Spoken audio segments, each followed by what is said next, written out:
bạn chẳng này cứ nhưng mà thôi caประกาศเพจเนี่ยจูนกอดปันตาซาแต่เพจเนี่ยบอกกอดคือกอดทลบประกาศខ្លួនឯងដល់ពេលគាត់ធ្លាប់ប្រកាសខ្លួនឯងទៅហើយគាត់ប្រកាសជា business account ទៀតអញ្ចឹងធ្វើការបិទ business account គាត់ចោល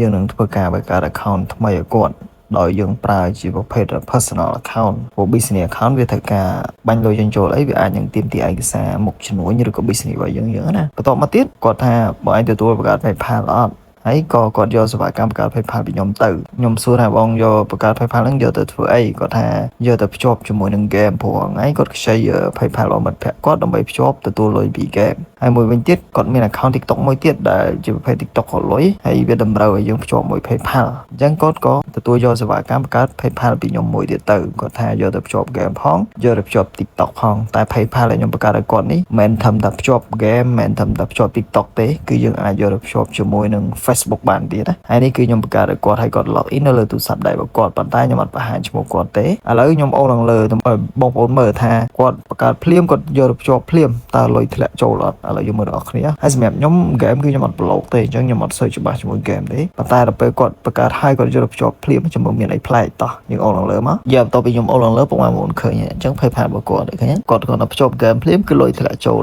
ហើយលុយគាត់ currency គឺជាលុយ yen ទេគាត់នៅជប៉ុនគាត់មិននៅខ្មែរណាអញ្ចឹងគាត់ឲ្យខ្ញុំបង្កើតនេះគឺគាត់នៅជប៉ុនទេតែគាត់តាក់ទងតាម Telegram ខ្ញុំអញ្ចឹងយើងឃើញនេះឃើញគាត់ភ្ជាប់ game ភ្លាមយកទទួលបានលុយ62សេននេះ game គាត់លេងហើយអានេះលុយ yen លុយជប៉ុនឃើញ currency ជប៉ុនបងប្អូនមើលឃើញច្បាស់តែដោយសារ PayPal យើង currency USD អញ្ចឹងវា convert ទៅជាលុយ USD ទៅវា exchange rate ទៅតាមទីផ្សារលុយជាក់ស្ដែងអញ្ចឹងណាអញ្ចឹង93 yen វាដូរបាន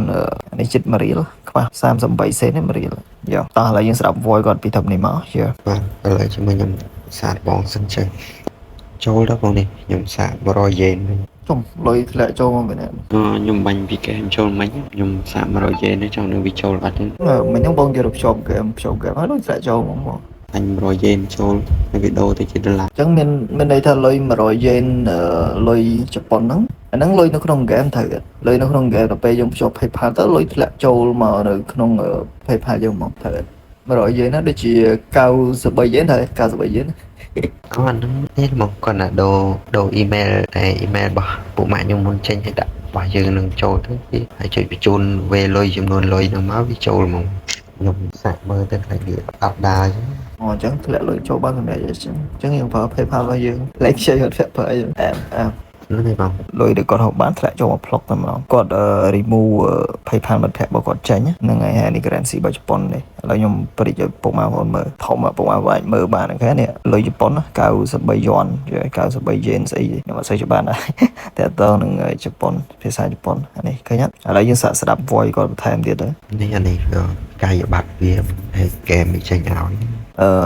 ដើមឡើយគឺគាត់តាក់ទងខ្ញុំបង្កើត page នេះទេប៉ុន្តែ page នេះខ្ញុំបង្កើតឲ្យគាត់អត់ទាន់ហើយទេអញ្ចឹងវាចំណាយពេល 3-4-5 ថ្ងៃក្នុងការធ្វើ page នេះឲ្យមកស្អាតឲ្យគាត់អញ្ចឹងហើយគាត់សួរខ្ញុំបង្កើត PayPal អត់គាត់យកទៅភ្ជាប់មួយ game មួយផ្សេងៗទៀតអញ្ចឹងណាអានេះគាត់ឲ្យខ្ញុំបង្កើតឲ្យភ្លាមទម្លាក់ទិន្នន័យភ្លាម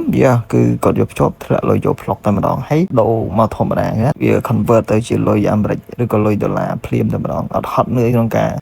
ធ្វើការ convert ចុចឡើងនេះអានេះគាត់បដូរ PayPal មិត្តភក្តិគាត់ចេញគាត់ខ្ចី PayPal មិត្តភក្តិតែឥឡូវគាត់មានខ្លួនឯងអញ្ចឹងទៅគាត់ដាក់ខ្លួនឯងទៅងាយសាមញ្ញអញ្ចឹងហើយតែទៅក្នុង game គឺខ្ញុំអត់មានអីពិសេសខ្ញុំអត់ស្ទាត់ជំនាញអីទេអញ្ចឹងអានេះគាត់យកទៅគាត់ធ្វើខ្លួនឯងទេអញ្ចឹងណាតែគាត់ណាចំណុចខ្លះបើសិនជាឆ្ងល់ថតមកសួរខ្ញុំមកអាហ្នឹងខ្ញុំឆ្លើយបានក៏ឆ្លើយទៅឆ្លើយបានក៏អត់ដឹងទៅឆ្លើយប្រាប់ថាម៉េចអាហ្នឹងយើងនិយាយគ្នាការប៉ັດចឹងតែទៅក្នុង game ខ្ញុំអត់ប្លុកទេអញ្ចឹងអត់សូវស្ទាត់ជំនាញទេតែគាត់ណាខ្ញុំគិតថាប្រព័ន្ធធនាគារយកទៅភ្ជាប់ដូចជា PayPal ដូចជាអីយកភ្ជាប់មួយ game ក៏អត់មានអីពិបាកទេគឺសាមញ្ញអញ្ចឹងព្រោះ PayPal វាងាយស្រួលអញ្ចឹងហើយសម្រាប់បងប្អូនដែលមានតម្រូវការចង់ធ្វើការបង្កើត account PayPal personal account យកទៅភ្ជាប់ជាដូចជា game TikTok Facebook អីជាដើមឬក៏ website ជាដើមយកទៅមកខ្ញុំហើយខ្ញុំក៏ទទួលបង្កើត account page នេះធ្វើ account page នេះជូនបងប្អូនដែរហើយតម្លៃនៃការបង្កើតតម្លៃនៃការធ្វើគឺសមរម្យទេហើយមានការទទួលខុសត្រូវច្បាស់លាស់ហ្មងធ្វើមិនបានគឺមិនយកលុយធ្វើមិន approve គឺមិនយកលុយធ្វើមិនកើតគឺមិនយកលុយនិយាយចំអញ្ចឹងហ្មងចង់មកជួបផ្ទាល់បង្កើតក៏